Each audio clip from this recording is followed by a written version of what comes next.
which I have now done.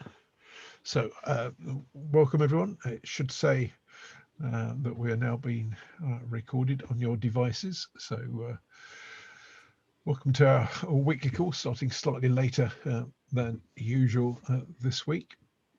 So a few things to potentially pick up on this week, and in a short while we'll come on to a discussion around safety versus privacy. But before that, sort of few points of any other business to touch on. First one, oh gosh, I just see Mark's photo on the screen.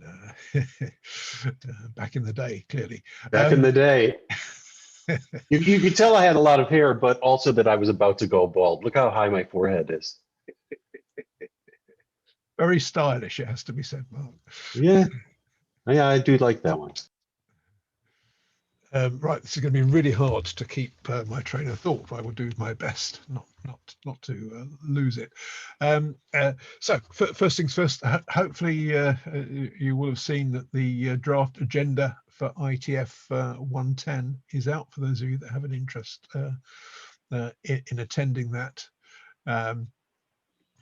Which includes 2 sessions, I think if I recall correctly, on the Thursday and Friday for the ADD working group this time round, as well as the usual mix of other sessions. From a quick glance, if anything, it looked like there were maybe even more sessions than last time. It certainly looked like a pretty full agenda. Full for a virtual event agenda, I should say. This time, so it looks like the ITF team are pretty much getting the hang of how to make the best of virtual events. As always, I think the agenda is subject to review over the next couple of weeks, so there'll no doubt be a few sort of tweaks before it's all finalised. I don't think Glenn's on, otherwise I'd ask him if he thought there were any obvious clashes for the ADD session. I couldn't see any ones that look relevant to me, but I'm sure others will have a point of view. But if Glenn joins later, I'll maybe revisit that at the time. We're now getting into a few more other events. So I think we just had DNS OARC, and we got another event running this week as well. So very much getting into the swing of events through the quarter with quite a lot happening. And one of the things I've got lined up for later on in the month, by the way, is a presentation on DNSSEC. And whether and looking at the algorithms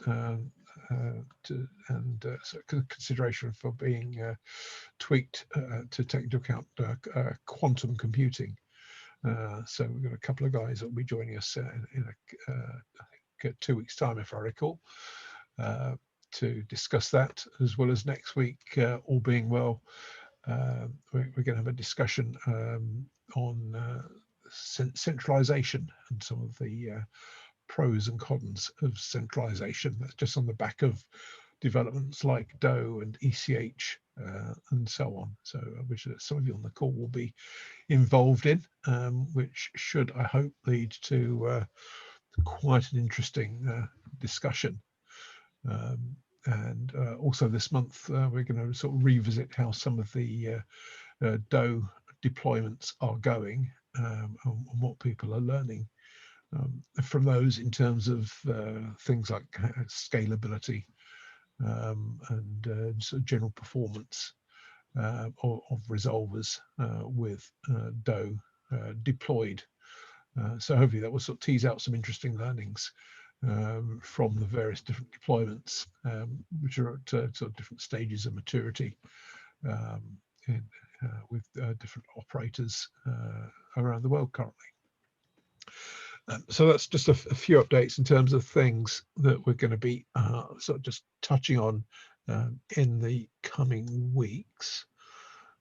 Just trying to keep a scan to make sure I don't continue rambling on if Mike has joined us. What other things are on people's minds at the moment out of interest? I know last week we talked a little about the increasing number of botnets and other flavors of malware that are exploiting DOE for command communications. Are we seeing any other trends out there at the moment that people are concerned about in your different markets? Give it a chance to give that some thought.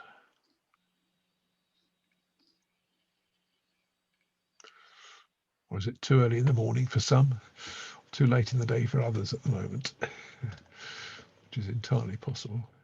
I think we haven't really seen what the global impact is going to be on these technologies or from these technologies yet.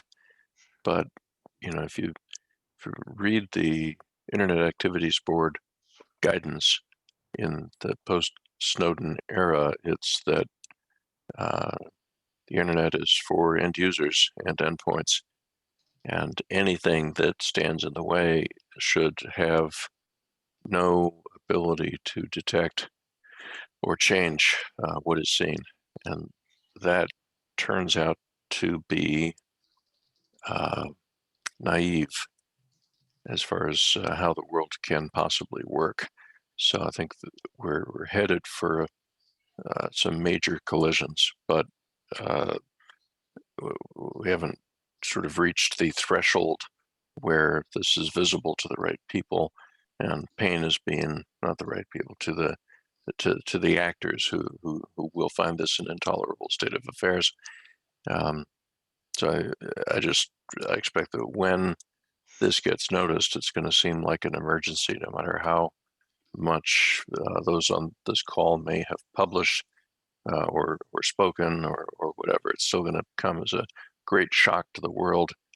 Things like encrypted client and DOH and pretty much making the whole internet work the way Tor works, other than being able to see the endpoint addresses. But even the endpoint addresses are going away because we have oblivious DOE and we're about to have oblivious HTTP.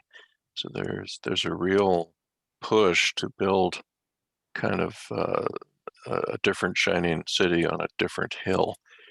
And the people who will find this intolerable generally don't know it yet. Yeah, I think that's a fair assessment, Paul, certainly in terms of the trend. And I can see sort of linked to that, Simon has put in the chat a link to a webinar about quantum standards in China coming up tomorrow, 8:30 UTC, which might not be an entirely attractive hour for some, depending where in the world you are.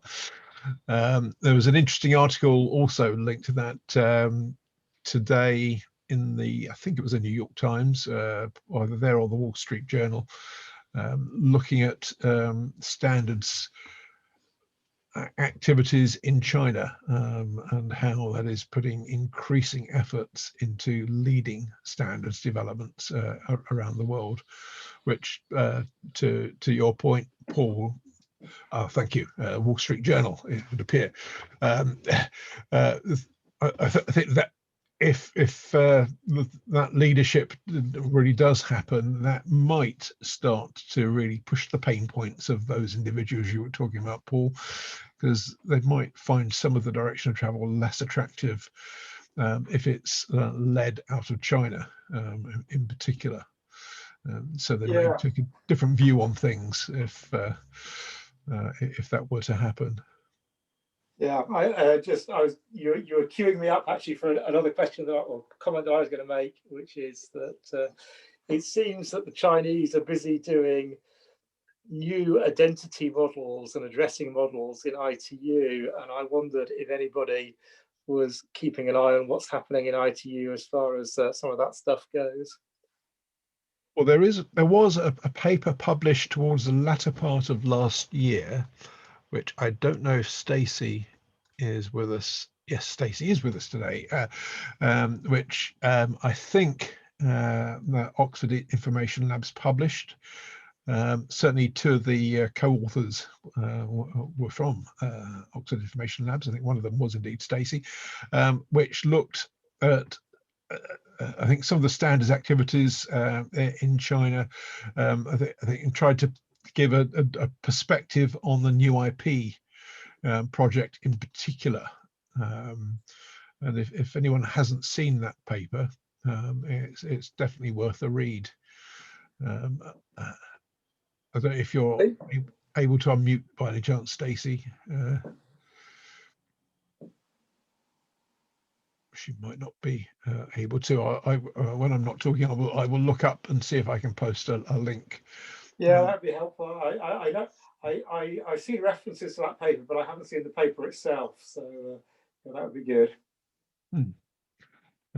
It's certainly trying to sort of look at what's driving the activity, and it might be interesting to read that alongside the Wall Street Journal article to get sort of two different takes on some of the related activities. I can see Jason's also posed a question about the California privacy policy. I don't know if anyone. Just curious if anybody was aware of it. Sorry, Jason, do you want to elaborate on the question? Oh, I'm just curious if anyone is familiar with who's drafting the spec. Well, I live in California, so I'll tell you what little I know.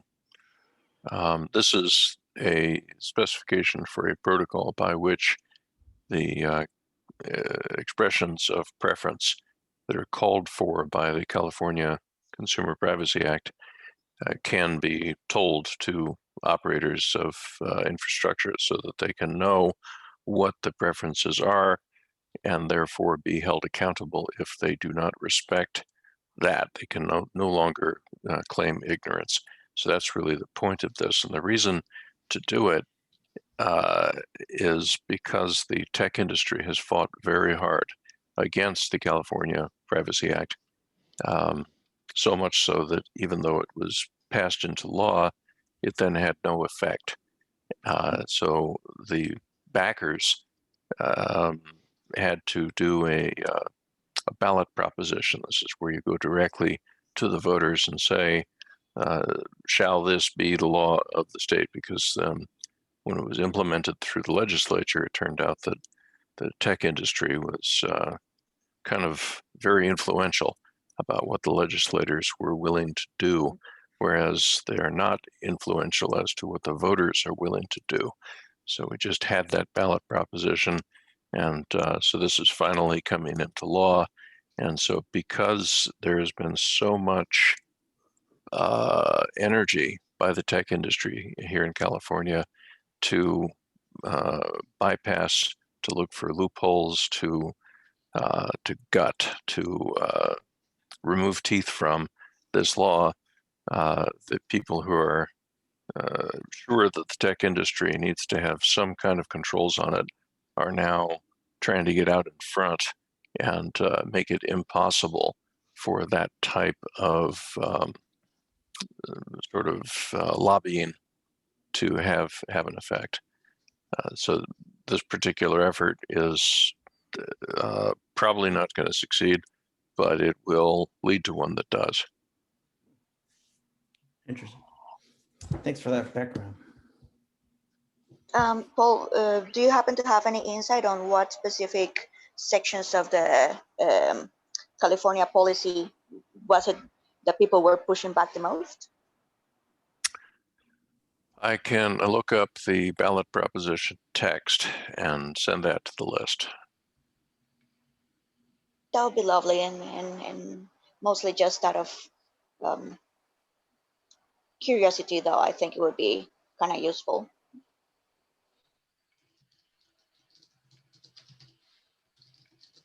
And for anyone that's interested, I just put a link in the chat to the Oxford Information Labs paper that I mentioned earlier. so you can access that fairly easily as well.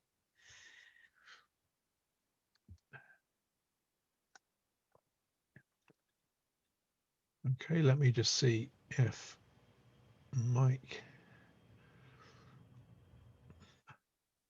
has joined us yet. He's not quite with us yet. It's very unlike our politicians to run late. I say that hoping that Simon and Francois's mics are on mute so they don't laugh out loud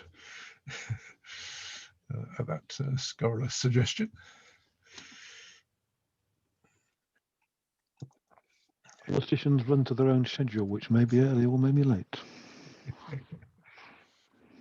They're not late as far as their schedule's concerned, I'm sure. Their schedule changes quite regularly. I would just point out, I remember there was a quote, I think it was from an Australian politician. He was talking about crypto, and he said, I don't care about the laws of mathematics. This country will obey the laws of Australia. I suppose there's no answer to that, although those of you that are following some of the sort of tech discussions in Australia of late, it looks like they are, I think, very much pushing Google in particular currently on funding for local media. Sorry, I don't understand. Hello. Somebody's virtual assistant. That was me.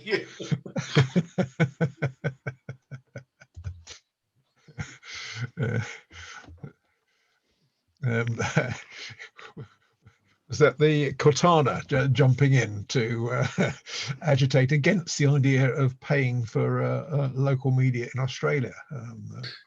Terrible thought. Yes, I made a similar mistake in an internal team meeting the other day. I turned my video off. I turned my microphone off, and I told Alexa to turn my lights on in the room. And of course, I put it into the meeting. Hopefully, everyone's lights changed when you said that, Simon. Which would be marvelous. I thought Well, we were nobody- descending into a certain council meeting that's become famous. Oh yes, in the UK. I mean, on this occasion, I didn't tell it to do anything. It picked up somebody's voice on the call and decided that was a call to action. So. And complete nonsense, clearly.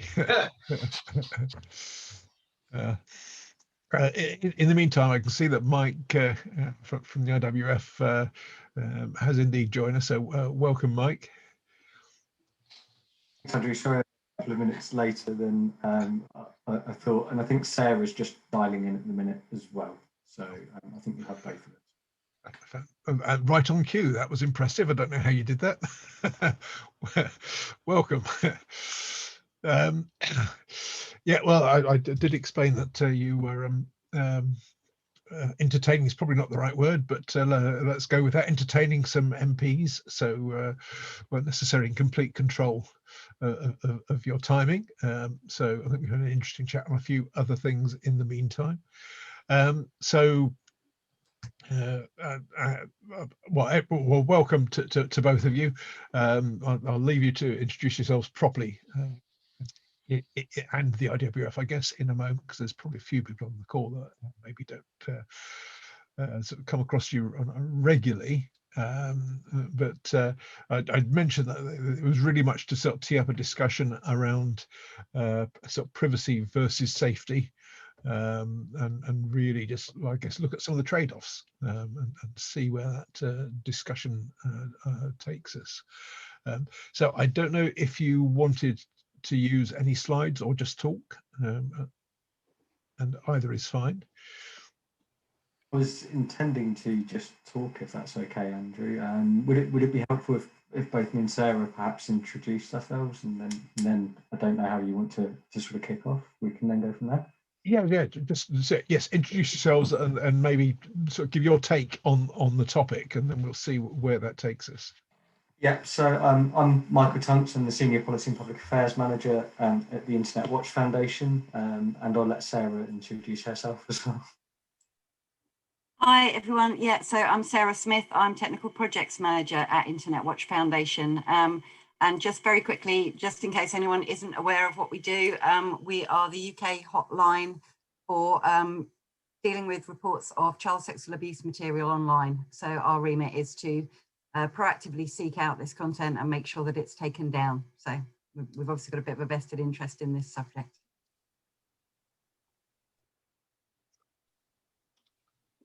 Andrew, would it be best if we start off with kind of sort of some of what we see as being sort of some of the policy trade-offs and some of the discussion there? I think we've had a number of discussions around the DNS over HTTPS policy, and I'm happy to sort of kind of outline how we've arrived at that sort of policy position that we've arrived at. And of course, Mozilla's comment period on DNS over HTTPS is obviously recently closed, as you all know. And I thought it would be helpful to explain a little bit about what we sort of see as the challenges being. So I think we first got engaged in this issue way back in 2019, and we published a series of blogs on the topic in June, July, October, and November. And then, of course, a number of the Internet Watch Foundation's parliamentary champions also co-signed a letter that was then published in the Sunday Times to Nicky Morgan about the issue, and the rollout of DNS over HTTPS and the problems that we thought that created for child protection, which was essentially the possibility of it bypassing parental controls being bypassed, and of course the IWF's blocking list, which in 1 month at the start of the pandemic in April last year had 8.8 million attempts made or hits made against that list across 3 ISPs or mobile network operators serving the UK market alone. So it's a pretty crucial list in terms of ensuring that people aren't accessing known child sexual abuse content that we're waiting to be removed at source, which is obviously the best way of removing it. I think the IWF's always tried to have a bit of a balance in the sense that we've always been clear that we're not calling for DNS over HTTPS to be banned. We recognise that there are benefits to securing the DNS system from a cybersecurity perspective, and there are legitimate reasons for why there is a need for greater privacy online. But there is also a balance here, and at times as a society we decide to take an individual's rights or freedoms away from them because they pose a threat to society. For example, when they've committed a serious crime, that some of those rights are taken away from them for the wider benefit of society. And I think some of the challenge that we see with DNS over HTTPS is this trade-off about how do we quite legitimately ensure that people have a right to privacy, but also balance that in the needs of child protection. So really, essentially, what we've called for all the way throughout the development of this policy really is that the safety, protection, and welfare of users, their rights to safety and protection is also seen alongside the right of privacy, and that we have a balanced, sensible discussion and debate about what it is that how best do we achieve kind of both of these things. Essentially, what we want to ensure is that if a new form of encryption is introduced, that there is equivalency. So essentially, the same sort of standards and rights that existed before that was introduced would also be in place on any new system. So, for example, when it comes to trusted recursive resolvers, for example, could they not implement things like the IWF's list, which most people are agreed is, child sexual abuse is a completely abhorrent thing, and we wouldn't want to see that online. Seems to be a sensible step to take. And then there's also the issue ensuring that parental controls also aren't overridden, and making sure that if users are changing their trusted recursive resolver through downloading an app or a browser, for example, that that they're fully aware of those changes and that they give informed consent to those changes taking place in line with GDPR. I think it's also important to point out that, you know, in Mozilla's sort of comment period, that we also saw calls for lists, block lists, to be made publicly available. Well, of course, I'm sure you can understand in the case of child sexual abuse why we can't do that, because to do that would first of all be committing an offence, and secondly would be directing people towards viewing the material that we're trying to ensure that they can't view. So I think we have to think very carefully about the sort of measures and protections that we have in place.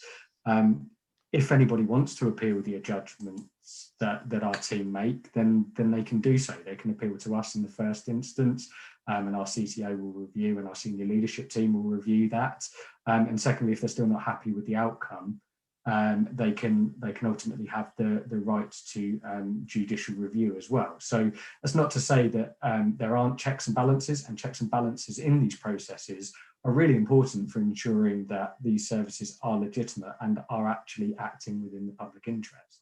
So we welcome the sort of scrutiny and the appeals process around that, and say that that is there. But of course, there's clear reasons why we cannot publish that list.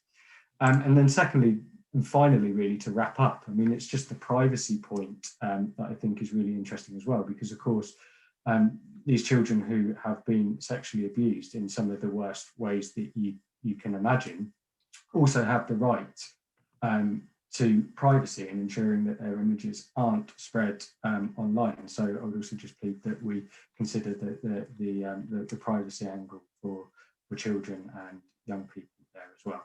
I think that sort of wraps up, Andrew, neatly sort of some of our position in summary to the Mozilla response and where we've come from on DOH. Sarah, is there anything that I've missed that you would want to add to any of that? No, I think that summarises our position. Yeah, and really it's, I guess, a case that that it doesn't seem to have been given the due consideration perhaps it should have been when these conversations were taking place. And I think one of the sort of things that's come out of discussions within this group actually around this in recent weeks is kind of, it's almost, this has just been imposed. You know, someone has arbitrarily decided that this is something that they're going to put in place for everybody. And I really think that there hasn't necessarily been that consideration given to this sort of quite large subset of individuals who this has a really quite negative impact on. So it's just really sort of adding our voice to those concerns, I suppose. Okay, that's helpful, just to get that perspective. And I know you sort of touched on it earlier, Mike, but in terms of sort of scale of this, because I think that there might be a suspicion by some that these sorts of arguments are maybe used as an excuse, and I'm not downplaying what you just said, by the way, I hasten to add, but could be used as an excuse to justify sort of misuses of power, to sort of try and deliberately put it at the extreme. So if you had to try and sort of give us a sense of the scale of this problem, and, you know, is this a small problem, a big problem, is it growing, shrinking, what's the current sort of situation as you see it? Yeah, so I think it's fair to say that we've just released our 2020 statistics, so the amount of data that we took action on in the last year, and I think we saw a 16% increase in the number of reports and a 15% increase in the number of the number of reports we actually actioned. So we are seeing this grow, and when you consider that our team was down to 50% capacity for part of for part of the year last year because of the impact of COVID, as we were trying to get everybody back into the office, you can see that that's still quite remarkable to see that it's growing. So yeah, I think with the impact of COVID and children and those who seek to exploit them spending more and more time online, we are seeing this grow. Just again, UK specific figures, but the National Crime Agency estimates that 300,000 people in the UK pose a sexual threat to children, whether that's online or offline through community-based offending. So there are certainly large numbers of people out there who are viewing these images or at least pose a threat to children. And like I said, in the last year, we've removed over 150,000 web pages, and each web page can contain one individual image to hundreds or potentially thousands of images. So certainly quite a lot. And then when you look at the URL blocking page and that statistic that I said 8.8 million in April last year, we can't necessarily confirm that that's individual people looking at those 8.8 million attempts, because obviously bots could hit the page in the way that all of that works. But I think it gives you an indicator of just how many times those pages are attempted to be visited anyway. Yeah. And am I right in thinking, is the IWF sort of block list, is that exclusively used in the UK, or is that something which companies in different sort of countries are able to use? So the IWF's block list is deployed globally, and we work with Microsoft, Facebook, and others, and many of them take the list and deploy them globally. We also work, in Africa increasingly, and there are a number of companies there that also take the list. So the list is deployed globally. The reason that I spoke about the 8.8 million is because obviously that's just a snapshot of 1 month where we've actually been able to look at the data, and that was specifically applied to the UK context. But I'm fairly certain that if you were to speak to some of these other companies and ask them for similar information, you would see probably similar hit rates. I mean, we do work with some of the biggest mobile network operators covering, South Africa, for example, and of course those that we work with also deploy their services internationally. So this does have international reach as well. Yeah. That's helpful. Thank you, both of you. So does that prompt any sort of comments or questions from anyone? Any thoughts or observations? I know this does come up from time to time in terms of, as I say, without trivializing, is this really a serious, or sorry, not serious, obviously serious problem, is it a significant problem? Or is it being used as a cudgel to adversely impact the sort of privacy of everybody else? So I don't know if anyone has a sort of different point of view on that. See, Jim has got his hand raised. Do you want to jump in, Jim? Thanks, Andrew. More of a question of clarification than anything else. When you were talking about policy before, sorry, was that Mike? Can't remember who the original speaker was. Are you talking there about IWF policy, or are you talking about policy in a bigger remit, say, for example, public policy or regulator policy or ISP policy? And if we're talking about IWF policy, who gets involved in that? Are there any other stakeholder inputs to that, or is this purely something that IWF does on its own? Yeah, thanks for the question, Jim.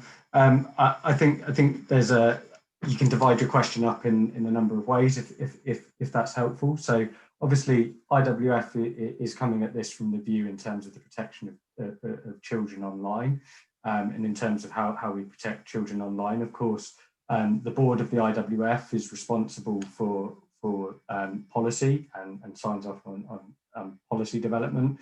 And in terms of the makeup of our board, we have representation from the industry, we have human rights expertise on that board, and we have a number of people that are not from the industry as well, and outside interests in terms of independent trustees as well. So there's a number of different people with a number of different and a whole range of experiences on our board, but of course we do also have technical expertise and input into that as well. I think just to follow up on the further question in terms of wider policy, I think Sarah kind of alluded to this earlier, is just there's a need to ensure that there is that sort of multi-stakeholder approach in terms of policy. So we will bring one view, but we want to work with everyone else and understand what all of the views are out there, and how we arrive at a policy and a standard. And I think perhaps in the development of the standard, more could have been done to understand potentially the impact that would have on children. Because, like, I think you make a really good point, Jim. If this is a point I think you're making, is that you know, we all need to have a balance of views and perspectives on this. So more than happy to have further conversations about that. Thanks, Mike, and thanks, Jim. I see Paul has his hand raised. Do you want to come on, Paul? I do, thank you. See if this thing will let me share my screen.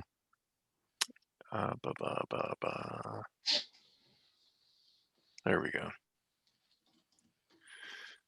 So I, of course, am a fan of the Internet Watch Foundation and of the idea of parental controls, or indeed any end network to set its own policy.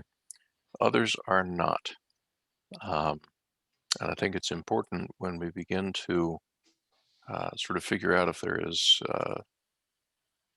negotiating room to understand that there are zealots who will never negotiate.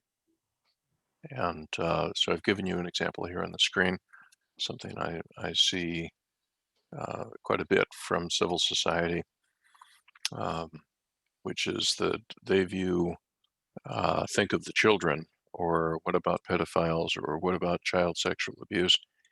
They see that as an excuse used by people who want to be authoritarians about how the internet works. They will never listen to any argument that contravenes that. That's all I wanted to say. Thank you to the IWF people for your pre-sale. Quite a bold statement, Paul. I'm civil society and I'm listening. I know a lot of people in civil society who have broad views, but I know some who have they've been turned, let me say, by the post-Snowden state of affairs. And it may depend on what decade you came of age.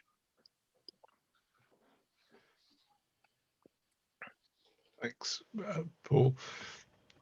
Well, without putting you on the spot, Joey, and you said obviously you can't speak for all members of civil society because that will be a fairly big burden. But I suspect that's not the position of Article 19. What is the sort of point of view in terms of how, you know, do you have a position on how you see the trade-off between those sort of two aspects, you know, the sort of online safety of, you know, one group versus the sort of broader, so the privacy of the broader population, which I appreciate is quite a challenging balance to make. But you know, is there a position on that from Article 19, or is that something that you're sort of debating at the moment? What? Our official position is that given a strong regulatory framework that can be used to protect people's digital and human rights when they are online, though is definitely a positive from our side of from our point of view. Like specifically relating it to this context, my personal view is that balance is definitely important. However, DNS filtering and control through the DNS simply has not been enough all these decades, right? So like my personal position is that preventing different ways to strengthen a portion of the network stack that has been vulnerable through decades might not really be the solution that we need specifically or especially for this context. We might need more. I really wanted to ask Mike if they had a position, for example, in smaller service providers or local service providers implementing their own filters at their own door resolver levels. I really think from my personal perspective that this is something that could help everybody. Like, you could help move forward the protections of the DNS, while at the same time helping medium and small service providers, and at the same time still implementing filters for this topic. I don't know if they could have an answer on that right now, or if this would be something like we should talk more later on. Yeah, thank you for your question. I think that probably the best sort of example I can think of at the moment, and I'm sure Sarah can also chip in here, is around the IWF's list essentially can be used in one of two ways. So you can use it to protect children and young people in schools, and we work with school providers in terms of how they filter at a network level to protect children in schools.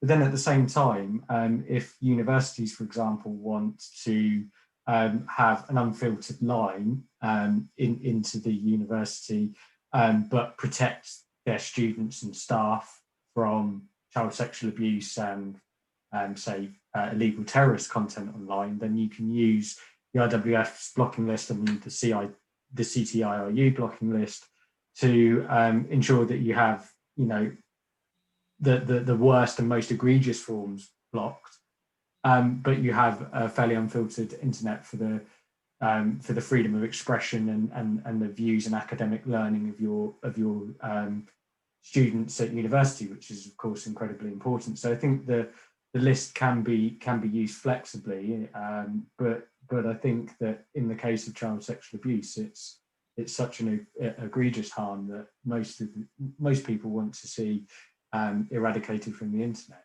that it can be used in that way. So I don't know if there's anything else you want to add on any of that. Yeah, I suppose the only response I would have is to say, I agree that I think we should absolutely be looking at every different opportunity or different ways in which we can be ensuring that we are still protecting children whilst increasing the privacy of other people online. So I think we're not saying that, we think DNS blocking, which we absolutely disagree with. We don't allow the URL list to be used for actual DNS blocking, at domain level, isn't something we'd ever argue for. And I guess really we're not saying that we think DOH is a bad thing, but what we are saying is that we do need to be around the table and have people having this awareness of the implications that some of these acts might have. So just to be able to explore whether there are better ways that could be applied. But ultimately, the most important thing is, while we recognise it hasn't been perfect in protecting children, there is no perfect solution for this. It is circumventable. What we don't want to end up really is in implementing anything like this, to actually be taking a step back in terms of the child protection we've got. We want to make sure that we're at least maintaining the situation and ideally exploring ways that we could be doing that more effectively. So I think, that's really the position we're taking around this. Thanks, Sarah and Mike and Joey. Anyone else with any comments or questions? So Paul, you got your hand raised. Thank you. So my team created a standard technology for DNS filtering about 10 years ago called RPZ, Response Policy Zones. And it was meant principally for enterprise security, but of course it has been used in any other context in which it would fit. And I learned from the DNS ORC meeting last week that one of my friends has come up with they call it hashed RPZ. And all this means is that the specific catalog of that which is to be blocked is not published, only one-way hashes of those values, which makes it possible to implement the Swiss version of government mandated DNS filtering without actually giving someone a list of what has been blocked. And I thought that was interesting. We considered that in 2010 when we were building all of this, and we didn't do it because computers were simply not powerful enough at the time to do that. But just to make clear, this idea of government mandated filtering is often done as a requirement for ISP name servers. And they understand, the Swiss government understands, that people who don't want to be behind those restrictions can switch over to Google's name server or Cloudflare's or what have you. It turns out that in general, they don't. So that this is a real thing in the world that is currently preventing certain kinds of child sexual abuse that are not the same as what you could prevent by loading the filtering into, let's say, the child's iPhone. Because yes, there are some concerns about what the child should not see, and the parents ought to have a way to control that. But if it's a child victim from some time in the past, and you have two other parties who are trying to publish and to witness the records and the evidence of the child sexual abuse, this is something that can curtail that. And again, there will be no end station filtering that will do this. So the idea that the center of the network must be completely neutral and that all the patterns passing through it must be completely opaque simply does not comport with reality as it has evolved. Thank you. Thanks, Paul. Interesting development. So it just goes to show that things don't stand still in this space. Okay, just keeping an eye on the time. Does anyone have any last thoughts or comments or questions for? I've got one. Yeah. So yeah, just in response to what Paul just mentioned. So I wasn't aware that there was a system where you could have a hash of whatever it is that you're trying to filter out. It strikes me that it would create, or it could create, an issue with transparency, because let's say that the government or some authority came along and said, right, here's a list of hashes that you should block. Then the party that's doing the blocking then has no possibility of assessing that list to see whether they are happy with it. You know, they just have to take it as it is. So it wouldn't. And if I contrast that with the status quo of, well, I don't know how these things are done, but assuming it's some sort of unencrypted list of here's the things that should be blocked, then at least there is some possibility that there is another pair of eyes on the list, and that it could be a mechanism for preventing overreach. So I'm just speculating on that part. I don't know what the right answer is. It's just a thought that occurs to me. Yeah. So trust needed on if you're going to go with hash lists on how they're created and how there's oversight of them. Then, it's a fair point. Yeah, I guess what this highlights is if it was easy, it would have been cracked years ago. The fact we're still talking about it suggests it's probably not that easy. What I don't know, Mike or Sarah, have you got any sort of last comments you wanted to make, just reflecting on some of the things you've heard at all? Not from me, Andrew. Thank you. Thank you for inviting us to come along. So thank you.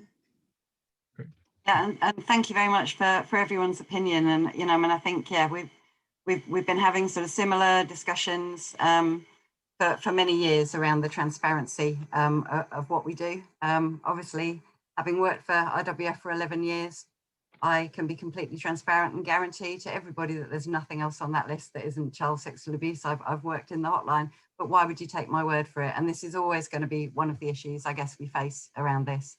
How do we strike that balance, really, bearing in mind that, you know, the very valid point there made about having oversight, other people viewing this type of content is absolutely valid. But equally, again, how we balance that against the knowledge that, unfortunately, the victims who are depicted in this content aren't just victimized when offenders look at this content, they're victimized when anyone looks at it, and that includes us and anybody else. So yeah, as Andrew said, if this was easy, we'd have solved this years ago. Unfortunately, we're still sat here, even after all this time, having these conversations, unfortunately. But it's been really interesting to hear other people's views. Thank you. Well, thank you both for sort of raising the topic and airing it. I think it's important that we do tackle these from time to time, even if we don't get to an answer, just to understand what the different points of view are. And I think particularly thanks for fitting us in after an MP's visit, and also on the day of when your IT systems going live. Everything coming ahead at the same time. So I really appreciate you making time for us as well in amongst all of that. Right, well, we're slightly over time, but I think that was a good conversation. And I put in the chat a link to the IWF trustees, just in response to the question that Jim also raised around, I think broadly around accountability, should anyone be interested in that. So finally, before we close, is there anything that anyone else wants to raise on the call this week? Give you a chance to come off mute and say so if there is.